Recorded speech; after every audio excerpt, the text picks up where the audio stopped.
हाँ जी, तो स्टूडेंट्स ये रही हमारी प्रॉब्लम नंबर 2.53 जिसमें वो कहता है कि आपने गिवन सर्किट में से मुझे आई नॉट की वैल्यू फाइंड आउट करके देनी है या आपको आई नॉट करंट फ्लो करता हुआ दिखाई दे रहा है। तो इन जैसे सर्किट्स में स्टूडेंट्स अगर हमें ये करंट्स मालूम करनी हो तो कई तरीके होते हैं हमारे पास, लेकिन जो सबसे अहम तरीका है वो हमारे पास क्या है जी, एक ही तरीका है, उसका नाम है केसीएल, किरचॉफ करंट लॉ। तो किरचॉफ करंट लॉ के केस में सबसे पहले हमें नोड आइडेंटिफाई करने होते हैं। नोड वो पॉइंट होता है जहाँ पे एक से ज़्यादा चीज़ें आकर मिलती हैं, लेकिन यहाँ पे देखो क्या है जी, यहाँ पे सुपर नोड की कहानी बस आ गई है। Surface node, sorry super node क्या है, क्यों सरफेस नोड, सरफेस नोड क्यों जी, ये देखो ये सारी की सारी वायर्स आपस में पैरेलल में लगी हुई हैं। इसका मतलब कि पैरेलल में इस वजह से क्योंकि इनके सेंटर में देखो कोई रेजिस्टर मौजूद नहीं है। पैरेलल उनको कहा जाता है जिनका अपर और जो लोअर टर्मिनल होता है वो सबका कॉमन होता है। ये देखो 6 मिली एम्पेयर का इसके साथ अपर और लोअर टर्मिनल यानी कि अपर और लोअर साइड से दोनों साइड से इन दोनों की वायर जो है कॉमन है, एक पॉइंट पे आके जुड़ रही है। तो ये क्या है जी, आपस में पैरेलल में। इसी तरह से देखो सारी वायर्स का यही सीन है। तो मेन तो मैं आई नॉट मालूम करना चाहता हूँ। अगर मैं आई नॉट मालूम करना चाहता हूँ तो मुझे ओवरऑल वोल्टेज पता होना चाहिए, और पैरेलल में वोल्टेज सेम होते हैं, हर एक के लिए वोल्टेज सेम होते हैं। इसका मतलब ऊपर एक ही नोड है हमारे पास जिसे हम सरफेस नोड कहते हैं। तो इसको मैं यहाँ पे मेंशन किए देता हूँ। ये हमारे पास सरफेस नोड होगा, एक सरफेस नोड, और ये दूसरे नंबर पे नीचे एक सरफेस नोड है। ये देखो पूरी सरफेस एक नोड है, ठीक है जी, जिसे हम क्या कर देंगे, ग्राउंड कर देंगे। क्योंकि अगर हम किसी भी सर्किट के अंदर करंट फ्लो करवाना चाहते हो तो हमें एक वायर को लाजमी ग्राउंड करना पड़ता है उसमें से, क्योंकि ये आपने उसके अंदर ट्रेनर बोर्ड के अंदर भी देखा होगा।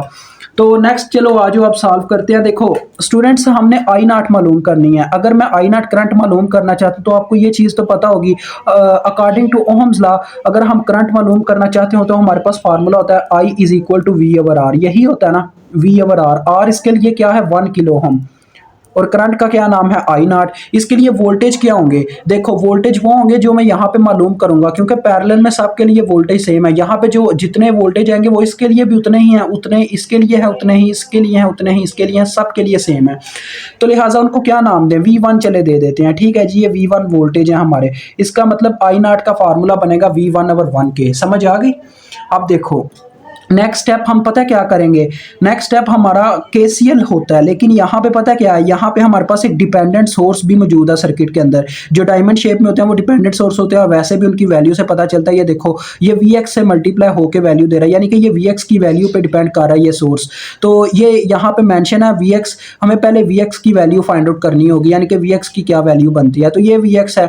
अब यहाँ पे हमारे पास देखो एक वायर बन रही है Vx की, ये ऊपर जो टोटल सप्लाई वोल्टेज की मिल रही है वो V1 है, और नीचे एक रेजिस्टर इस तरह से 1 किलो ओम का लगा हुआ है। आप चाहो तो वायर्स अलग कर सकते हो, मतलब कि ये वैसे उसके अंदर ही लग सकता है, लेकिन मैं हर क्वेश्चन के अंदर अलग से बना के सिखा रहा हूँ, क्योंकि मैं नहीं चाहता कि आप में से किसी बच्चे का भी जो कंसेप्ट है वो रह जाए, ठीक है जी। तो ये देखो प्लस माइनस Vx इसी तरह से ये मेंशन है ना, ये देखो 1 किलो ओम 1 किलो ओम, और आपको बताया ये हर एक वायर के लिए जो टोटल वोल्टेज है वो V1 वोल्टेज है। तो ये एक वायर लगी हुई है हमारे पास इसके अंदर।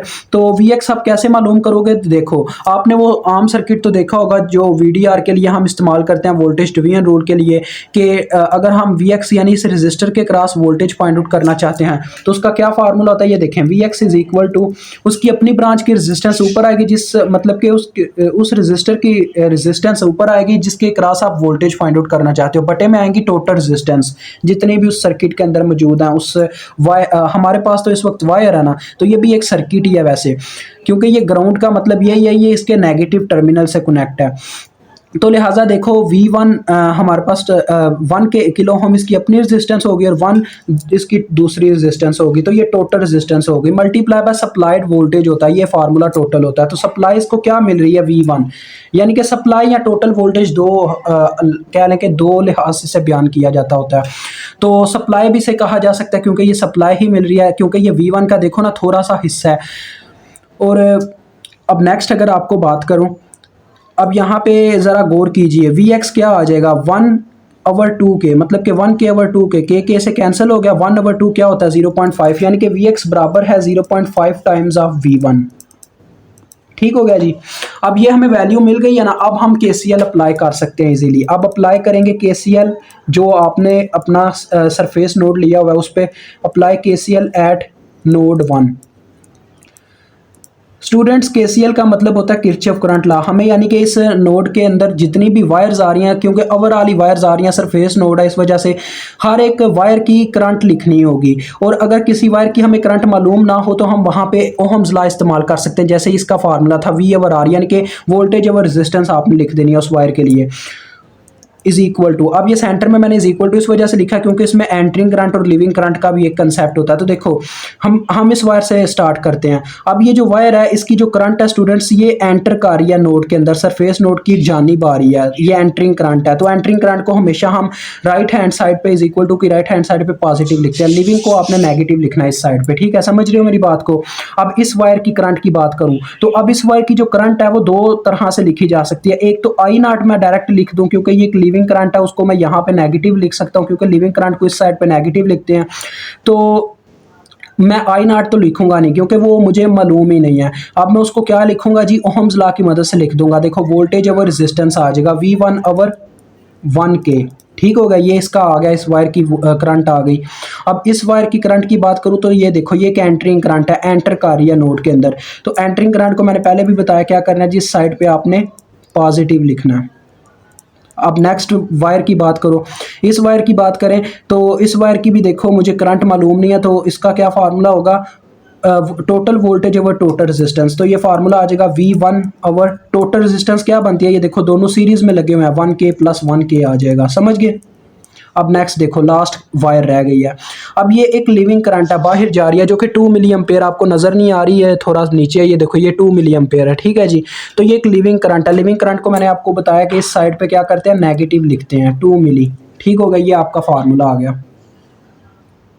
अगर बच्चों को अभी भी मेरी बात की समझ नहीं आई तो मैं बता देता हूँ कैसे, मतलब कि ये इनका हिसाब किताब होता है। देखो लिविंग करंट को हमेशा इस साइड पे लिखते हैं और एंटरिंग करंट को इस साइड पे, यानी कि आपको बताया हुआ है केसीएल का मतलब होता है the sum of entering current is equal to sum of leaving current. लेकिन मैं इस वजह से ये इस तरह से लिख देता होता हूँ कि करंट्स जो मेंशन है डायरेक्ट ही उनको इस साइड पे इस वजह से लिखता हूँ क्योंकि वो फिर बंदे का ना जो नॉलेज है वो ठीक रहता है।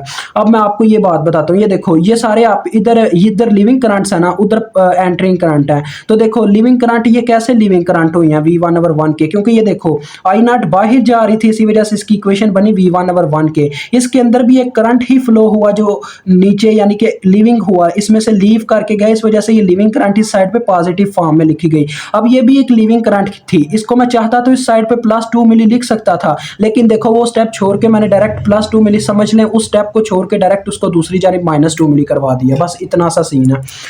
अब देखें स्टूडेंट्स, इसका जो एलसीएम बनता है उसके साथ मैं पूरी इक्वेशन को मल्टीप्लाई दे देता हूँ। देखो इसके बटे में 1K आ रहा है, इसके बटे में 2K आ रहा है, यानी अगर मैं इस इक्वेशन का एलसीएम निकालना चाहूँ तो वो 2K आता है। पूरी इक्वेशन को अगर 2K से मल्टीप्लाई दे दूँ तो इनका बटा खत्म हो जाएगा। बटा खत्म करने के लिए हम मल्टीप्लाई करवा देंगे पूरी इक्वेशन को 2K के साथ। तो देखो यहाँ पे जब 2K 1K यानी कि बटे में और 2K यहाँ पे होगा तो K से कट जाएगा और 2 ऊपर मल्टीप्लाई हो जाएगा, तो ये आ जाएगा 2V1।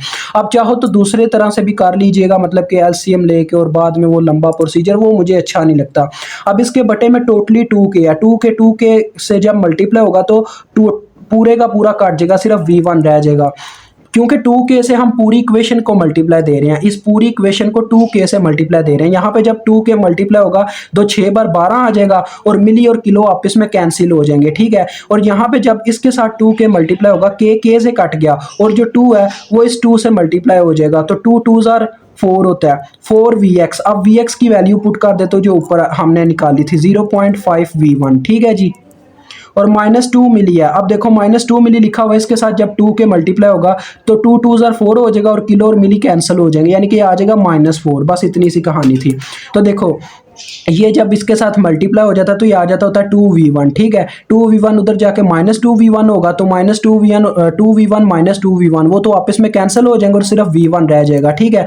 आप ये चेक कर लीजिएगा कैलकुलेटर पे भी कि ये 2V1 आता है बिल्कुल, ठीक है जी। ये 2V1 इधर प्लस हो रहा होगा, उधर जाके माइनस होकर इसको काट देगा और ये सिर्फ V1 रह गया। और इस साइड की बात करो तो देखो डायरेक्ट V1 की वैल्यू मिल रही है, 12 - 4 कितना होगा, 8 होगा। तो 8 वोल्ट आपका जवाब आ गया V1 के लिए। डायरेक्ट वहां पे वैल्यू पुट करो तो देखो हमारे पास करंट की वैल्यू भी आ रही है 8 ओवर 1K, ठीक है जी। क्योंकि V1 की वैल्यू आई है 8 और अगर 1K आ गया तो ये क्या बन जाएगा 8 मिली एम्पेयर। तो ये आपका आंसर आ गया जी I0 का 8 मिली एम्पेयर। ये आपका क्वेश्चन हल होता है। मुझे उम्मीद आपको समझ आ गई है।